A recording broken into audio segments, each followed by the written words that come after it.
Hello friends, so this is Saurabh Kumar Nayak and you are watching Ecobus Commerce with me.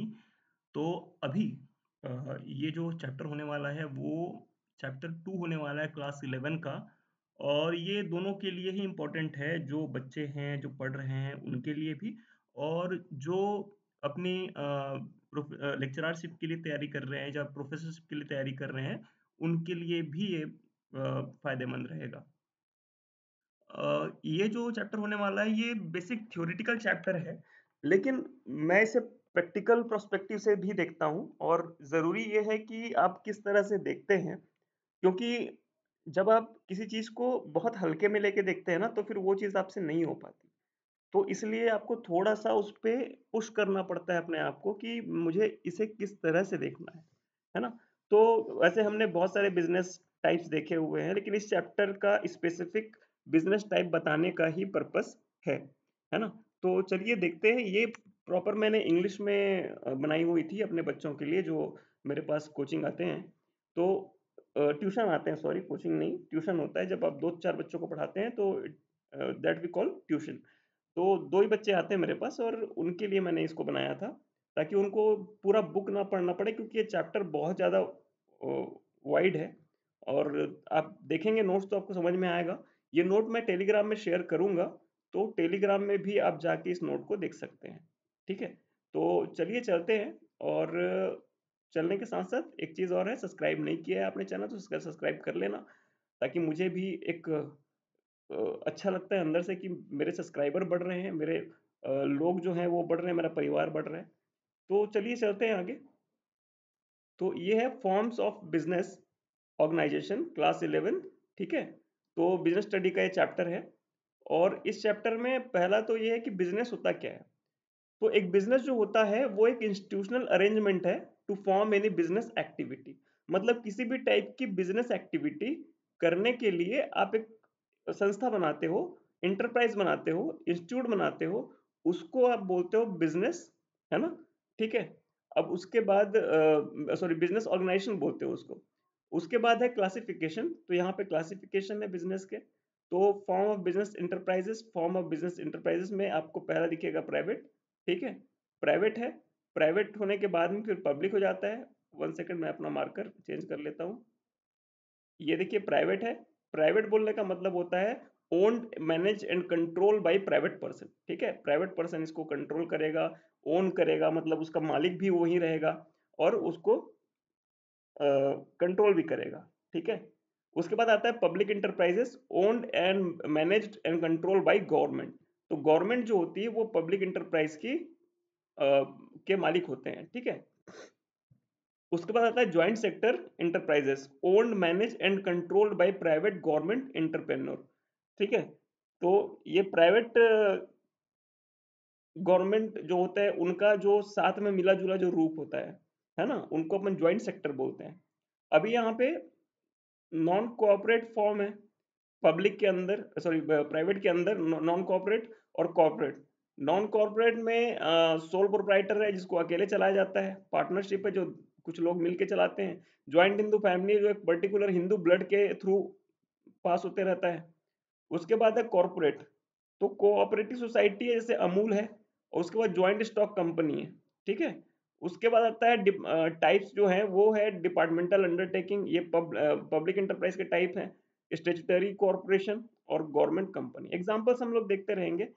Departmental undertaking का example आप railway को ले लीजिए, post office को ले लीजिए, भारतीय पोस्ट को। स्टैट्यूटरी का एग्जांपल जो है वो आप एलआईसी को ले लीजिए, जिसके भी आखिरी में आपने इंडिया सुना होगा, RBI, SBI, LIC of India, ठीक है? तो आखिरी में इंडिया लगता है। गवर्नमेंट कंपनी जैसे सेल, भेल, है ना? ये जो है government corporation government company. In case of corporate firm, ये फर्म की जगह फॉर्म हो गया है। Form in private enterprise in the identity of the enterprise is separate from that of the owner, and in the case of non corporate form the identity of the enterprise is not different from that its owner, ठीक है? Non corporate जो होती है उसकी identity जो होती है उसके इंटरप्राइज से जुड़ी हुई होती है, मतलब ओनर की इंटरप्राइज से उसकी आइडेंटिटी जुड़ी होती है, लेकिन कॉर्पोरेट फर्म की आइडेंटिटी जो होती है वो सेपरेट होती है फ्रॉम इट्स ओनर। ठीक है। अब सोल प्रोप्राइटर देख लेते हैं। इसका सोल प्रोप्राइटर ज्यादा नहीं समझाऊंगा। एक आदमी होता है, एक आदमी दुकान लगा के बैठ गया, ठेला लगा के बैठ गया, इसको अपन बोलेंगे सोल प्रोप्राइटर। अपने अपने दम पे बिजनेस चलाता है। ठीक है। यहाँ पे सिंगल ओनरशिप होती है, कंट्रोल खुद का होता है, सेपरेट लीगल एंटिटी इसकी नहीं होती, और अनलिमिटेड लाइबिलिटी होती है। भैया उस घर बार सब बिक जाता है अगर कुछ उल्टा पुल्टा हुआ तो।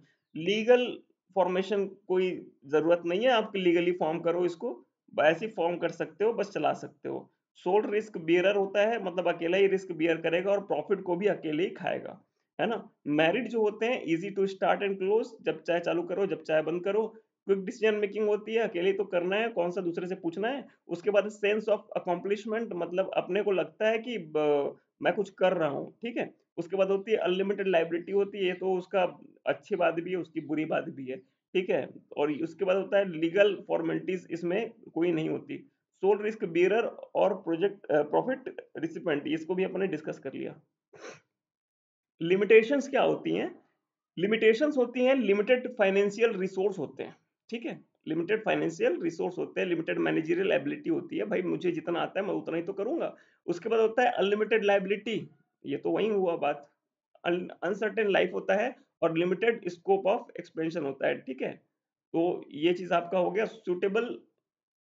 सुटेबिलिटी क्या होती है? सुटेबिलिटी होती है कि जहां पे personal attention to customer is require, as in tailoring, beauty parlour, जहां पे ऑनर जो होता है वो उसके पर्सनल चीजों को देखता है। टेलरिंग या ब्यूटी पार्लर, इसमें लोगों की जरूरत पड़ती है जो पर्सनली जाके देखे उसको। जो यहाँ पे सुटेबल होता है सोल ट्रेडशिप या सोल प्रोप्राइटर का, where goods are understandardised like artistic jewellery.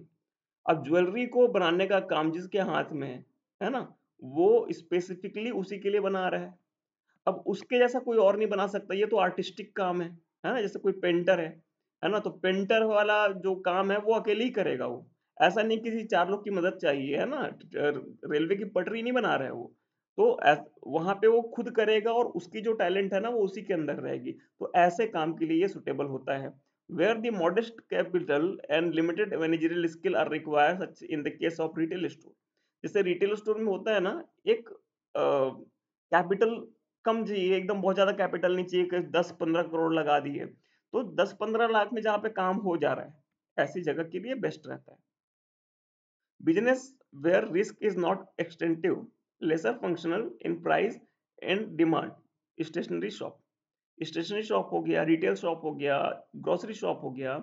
यहाँ पे क्या होता है कि बहुत ज्यादा रिस्क नहीं रहता है। देखो भाई, आपने खाने पीने की चीजें रखी है, आपने स्टेशनरी शॉप की चीजें रखी है, ये खराब तो होने वाली है नहीं, है ना। खराब होने के पहले भी बिक जाती है, कितना गंदा से गंदा हो बिक जाती है। तो कहने का मतलब ऐसी जगह पे जहाँ पे आप कह सकते हैं कि सामान निकल ही जाता है, ऐसी जगह पे, और जहाँ पे प्राइस कभी ड्रॉप नहीं होता, है ना, हमेशा ऊपर ही जाएगा। स्टेशनरी का हो गया या फिर नेचुरल प्रोडक्ट, तो कोई भी ले लो आप, ऊपर ही जाएगा, प्राइस कम तो होगा नहीं। तो ऐसी जगह पे ना ये बहुत अच्छा बिजनेस माना जाता है। अब ज्वाइंट हिंदू फैमिली, है ना, इसको देख लेते हैं। तो HUF बोल देते हैं इसको कभी कभी, हिंदू अनडिवाइडेड फैमिली या हिंदू ज्वाइंट हिंदू फैमिली। तो ये जो हिंदू होता है उन लोग के लिए है, हिंदूज के लिए है। हिंदू लोग क्या करते हैं थे पहले कि वो फैमिली बिजनेस चलाते थे। ठीक है। तो जो एल्डर मेंबर होता था, जो बूढ़े आदमी होते थे परिवार के, वो जो होते थे वो कर्ता होते थे। और कर्ता ही इसका मेन बोल सकते हैं चीफ एग्जीक्यूटिव ऑफिसर है ना। ये जो CEO होता है वो कर्ता ही होता है। It is govern by the provision of Hindu law, इसमें हिंदू लॉ लगता है, उसी के अकॉर्डिंग ये फंक्शन करता है। मेंबरशिप जो होता है, ये भी कभी कभी पूछा गया है आपके MCQ में, कि मेंबरशिप कैसे मिलती है। जैसे आप पैदा होते हो उस परिवार में तो आपको मेंबरशिप मिलती है, बाहर से आप इसको अडॉप्ट करके मेंबरशिप इसमें नहीं ले सकते। फीचर है, फॉर्मेशन है, there should be an at least 2 member in the family. ठीक है। तो 2 मेंबर होने चाहिए, और उसके साथ कुछ पैतृक संपत्ति होनी चाहिए, मतलब आपके पूर्वजों की छोड़ी गई संपत्ति होनी चाहिए जिसको आपने पोजेस किया हुआ है। मेंबरशिप बाय बर्थ, तो there is no system which govern membership. तो कोई मेंबरशिप वाला ऐसा कोई कॉन्सेप्ट है नहीं। तो मान लिया जाता है कि जैसे कोई बंदा पैदा होता है वैसे ही वो उसका मेंबर बन जाता है। कोई ऐसा मेंबरशिप का झमेला नहीं है कि 50 लोग 100 लोग, ऐसा कोई दिक्कत नहीं है।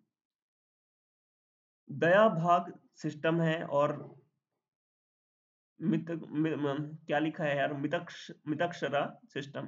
तो ये जो है दया भाग सिस्टम में ये वेस्ट बंगाल में चलता है ना। Both male and female member of को पार्टनर, है ना। जो वेस्ट बंगाल है वहां पे चलता है दया भाग सिस्टम।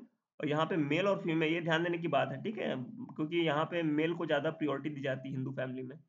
तो मेल और फीमेल दोनों को पार्टनर होते हैं, मतलब कह सकते हैं हिंदी में अपन क्या बोलते हैं, वारिस जिसको बोलते हैं ना, वो मितक्षरा सिस्टम में।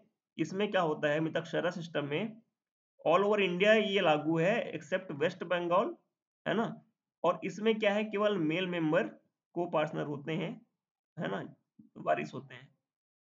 लायबिलिटी जो होती है वो कर्ता की लायबिलिटी अनलिमिटेड होती है, बट जो अदर मेंबर होते हैं उनकी लायबिलिटी लिमिटेड होती है, जितना उनका शेयर है प्रॉपर्टी में उतना, ठीक है। कंटिन्यूटी जो होती है द बिजनेस, ये अच्छा यहाँ पे मैं ये बताना भूल गया, शेयर ऑफ प्रॉपर्टी बोलने का मतलब जो प्रॉपर्टी आपको पूर्वजों से मिली है उस प्रॉपर्टी है। जैसे कि कोई मेंबर है और उसने अपना खुद का 1000 स्क्वायर फीट का, 1000-2000 स्क्वायर फीट का अपना कह सकते हैं जमीन लेके रखा हुआ है।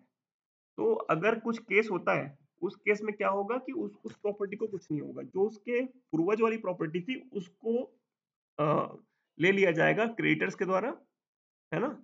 लोन उनके प्रोस्पेक्टिव में अगर बात करें तो continuity the business is not affected by death और इनकैपेबिलिटी ऑफ कर्ता। मतलब भाई जैसे जो बूढ़ा आदमी है ना, दादाजी हैं। अब दादाजी जो हैं वो उनकी डेथ हो गई, तो फिर जो उसके बाद जो बड़ा आदमी होगा, जो जैसे बड़े पापा होंगे, तो बड़े पापा उसके को पार्टनर बन जाएंगे ऑटोमेटिकली, है ना, मतलब कर्ता बन जाएंगे वो। माइनर मेंबर जो माइनर है ना, जो जब पैदा हुआ है जस्ट अभी, वो भी उसका मेंबर रहेगा। मेरिट क्या है, इफेक्टिव कंट्रोल रहता है ना, कर्ता जो रहता है वही डिसीजन लेता है।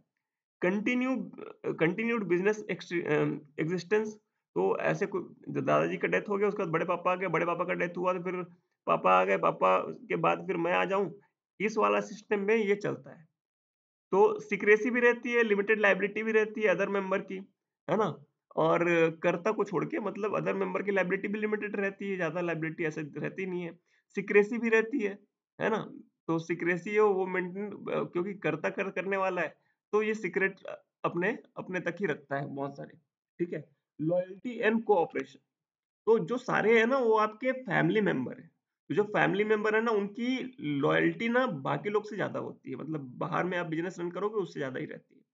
लिमिटेड कैपिटल रिक्वायरमेंट रहता है, इसका लिमिटेशन देख लेते हैं। लिमिटेड कैपिटल रहता है इसमें, जितना आपका एंसेंट्रल प्रॉपर्टी है, पैतृक संपत्ति है, उस पैतृक संपत्ति तक ही आपके पास संपत्ति दिखाई जाएगी। आप अलग से खरीद के ना इसमें संपत्ति दिखा नहीं सकते, है ना। अनलिमिटेड लाइबिलिटी ऑफ कर्ता, तो कर्ता की लाइबिलिटी अनलिमिटेड होती है। डोमिनेंस ऑफ कर्ता, कर्ता अगर बुढ़ाऊ का दिमाग सटक गया तो फिर पूरा का पूरा खत्म हो जाता है बिजनेस। उसके बाद हैस्टी डिसीजन है, तो जो डिसीजन होता है वो ओवरबर्डन रहता है। As karta is overburden with work, he may take hasty and unbalanced decision, ठीक है।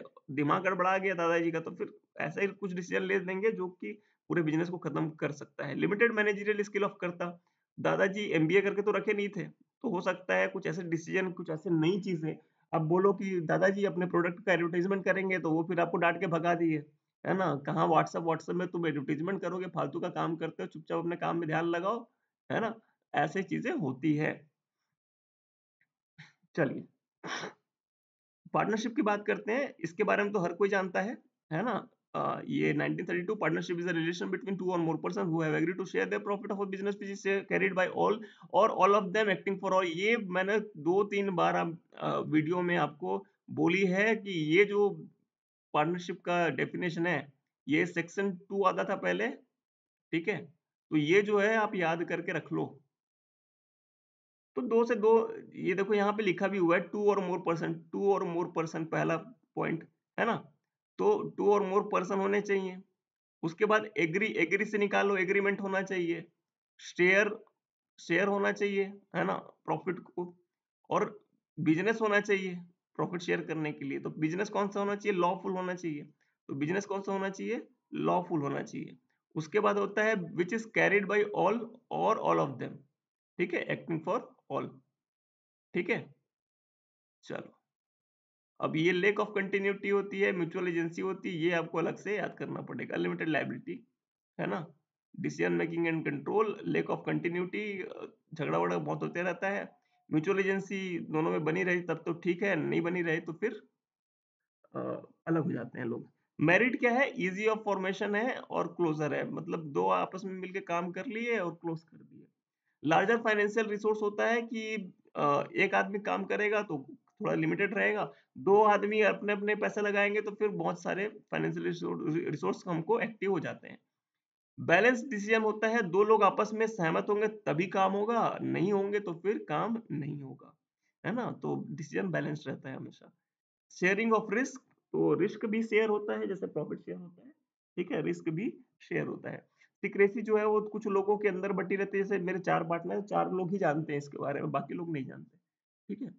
चलिए, और आगे लिमिटेड लिमिटेशंस इसके हैं।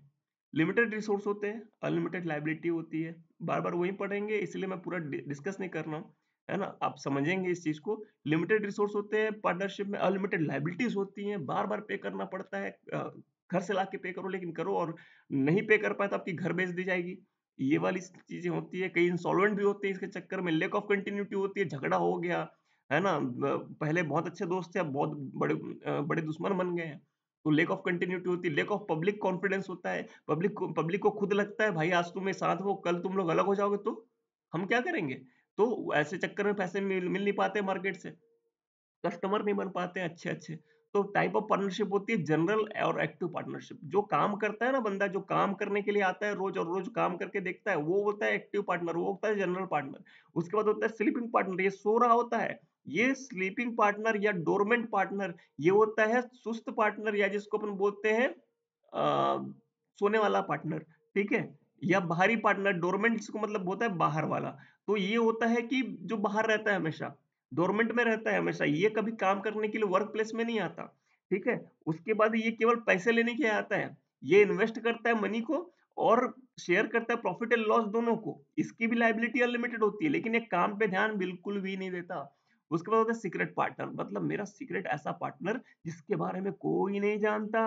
मतलब जैसे कि कोई एक पार्टनर है जो सारी चीज़ें सीक्रेटली मैनेज करता है।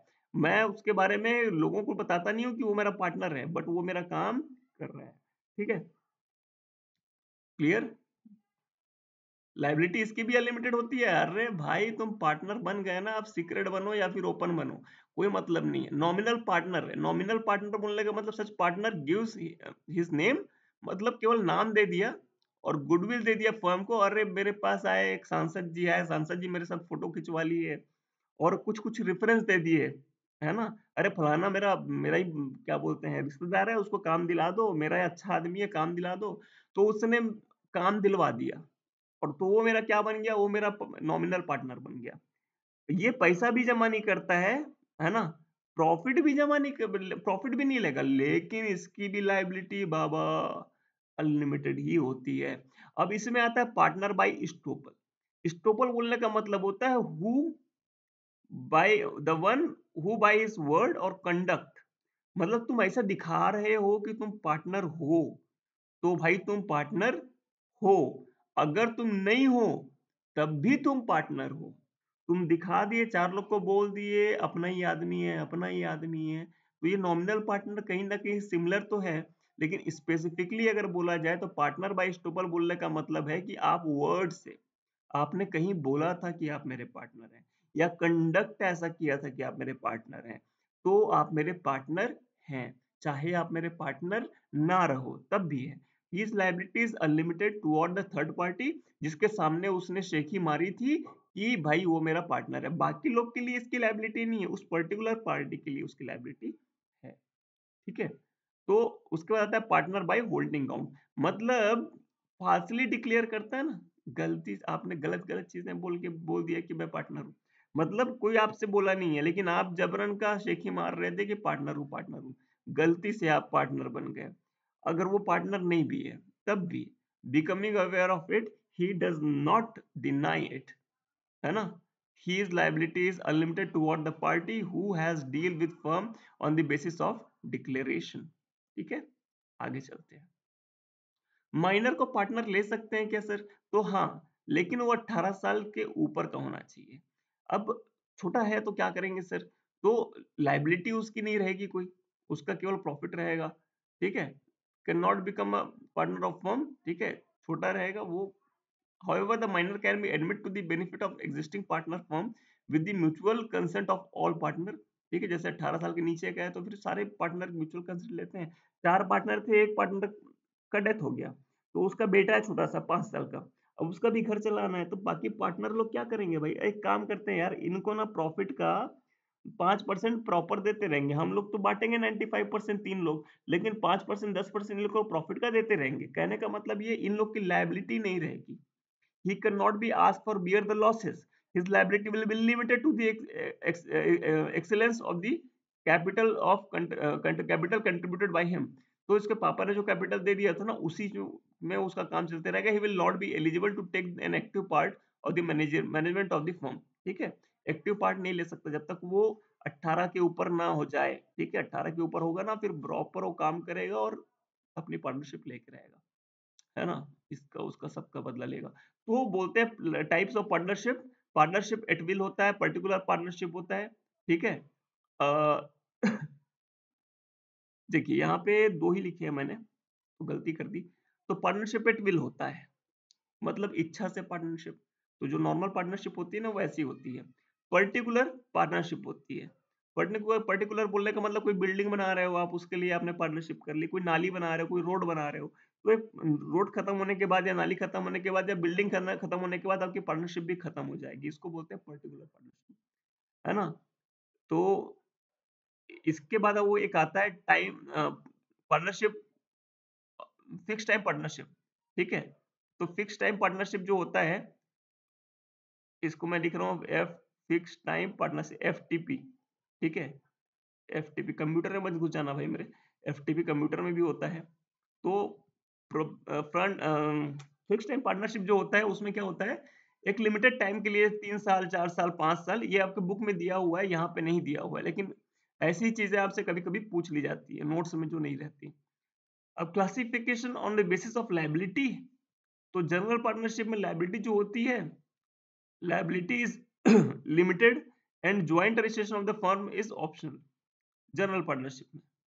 और लिमिटेड पार्टनरशिप में liability of at least one partner is unlimited, where is the other partner may have limited, registration of the firm is compulsory, है ना, एलएलपी में। और ये जो लिखा है ना, ये गलत लिखा है। The liability of partners are partners are is unlimited, ठीक है, ये लिमिटेड लिख दिया गलती से।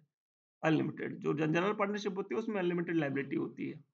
पार्टनरशिप डीड होती है, इसमें ये कुछ चीजें दी जाती हैं, इसको तो सब लोग जानते होंगे जो पढ़े होंगे। नाम दे दिया, लोकेशन दे दिया, ड्यूरेशन दे दिया, इन्वेस्टमेंट दे दिया, प्रॉफिट शेयरिंग दे दिया, टाइम रिलेशन दे दिया, ड्यूटी दे दिया, टर्म दे दिया, governing admission, method of solving dispute. ठीक है, हम रिवीजन भी कर रहे हैं और थोड़ा पढ़ भी रहे हैं, किसी किसी को बोर भी लग रहा होगा तो उसके लिए सॉरी। ठीक है, रजिस्ट्रेशन ऑफ पार्टनरशिप जो होती है वो कंपलसरी नहीं होती, ऑप्शनल होती है, but always benefit to get firm registered. Firm registered रहेगा ना, तो कोई केस वेस करोगे आप तो फिर मजा आएगा उसमें। ठीक है, फर्म रजिस्टर्ड नहीं है, आपने केस करने के लिए गया तो पुलिस वाला ही हड़का के भगा देगा आपको। भाई तुम लोग क्या कर रहे हो क्या नहीं कर रहे हो हमको पता ही नहीं है, और ये फालतू का जो आपने 100 रुपए के 50 रुपए के स्टाम्प पे लिखवा लिया ना, ऐसे पार्टनरशिप नहीं होती है। ठीक है, उनके हिसाब से पुलिस मतलब कानूनी दाव पे फंस जाओगे आप। तो ये 3 टाइप की हो सकती है कि जो फर्म अगर रजिस्टर नहीं कराई है अपने आप को, तो अनरजिस्टर्ड फर्म जो होती है वो फाइल नहीं कर सकती अदर पार्टनर के लिए कोई भी कंप्लेन। थर्ड पार्टी के लिए कोई कंप्लेन फाइल नहीं कर पाएगी, कोई केस नहीं कर पाएगी अगेंस्ट दी इट्स पार्टनर। ठीक है, उसने ऐसा कर दिया मेरे साथ, वैसा कर दिया मेरे साथ, आप नहीं कर पाओगे। अगला जो आता है कोऑपरेटिव सोसाइटी है। देखो ये चैप्टर बहुत लंबा है, जैसे मैंने बोला था, इसमें 9 पेजेस है, अपन 4th पेज में अभी 4th पेज कंप्लीट कर रहे हैं, तो यहाँ तक 4th पेज कंप्लीट होगा, उसके बाद ही 5 पेज है। तो मैं इसको 2 पार्ट में लूँगा, ताकि किसी को ऐसा ना लगे कि सर तो आधा-आधा घंटा पढ़ाते हैं, 1-1 घंटा पढ़ाते हैं, ठीक है? इतना 3 चीज़ें पढ़ेंगे और शाम को एक और वीडियो अपलोड हो जाएगी। कोऑपरेटिव सोसाइटी जो होती है वो वॉलंटरी एसोसिएशन ऑफ पर्सन है, इसको हमेशा याद रखना। It is a voluntary association of person, मतलब लोगों की इच्छा से वो साथ में आते हैं जब काम करने के लिए, उसको अपन बोलते हैं वॉलंटरी। वॉलंटरी का मतलब होता है इच्छा से, ठीक है? एसोसिएशन का मतलब होता है साथ में, और उसके बाद होता है पर्सन, मतलब भेड़-बकरियों का एसोसिएशन नहीं हो सकता। एसोसिएशन किसका होता है? पर्सन का होता है। The moderate means who unite together to protect and promote their common economic interest. सब मिलके पेड़ लगाएंगे, ठीक है? सब पेड़, प्रकृति प्रेमी जो है सब साथ में मिल गए और उन्होंने क्या बनाया? कोऑपरेटिव सोसाइटी बनाया, ठीक है? फीचर जो होती है वॉलंटरी एसोसिएशन होता है, इच्छा से होता है, तो ज्वाइन करने के लिए कोई ऐसा वो नहीं होता, ठीक है? प्रॉब्लम नहीं होता, लीगल स्टेटस रहता है इसका, ठीक है? और लिमिटेड लायबिलिटी होती है। डेमोक्रेटिक कंट्रोल होता है, तो manage and control by managing committee, ये पूछा गया है कई बार, किसके द्वारा मैनेज किया जाता है? तो मैनेजिंग कमेटी के द्वारा वो किया जाता है। अब यहाँ पे एक और चीज जो पूछी गई, one vote,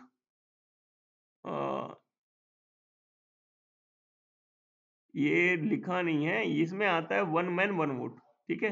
one man one vote, ठीक है? मैं मेरे को लिखते नहीं बनेगा शायद, फिर भी मन कर रहा हूं मैं। One man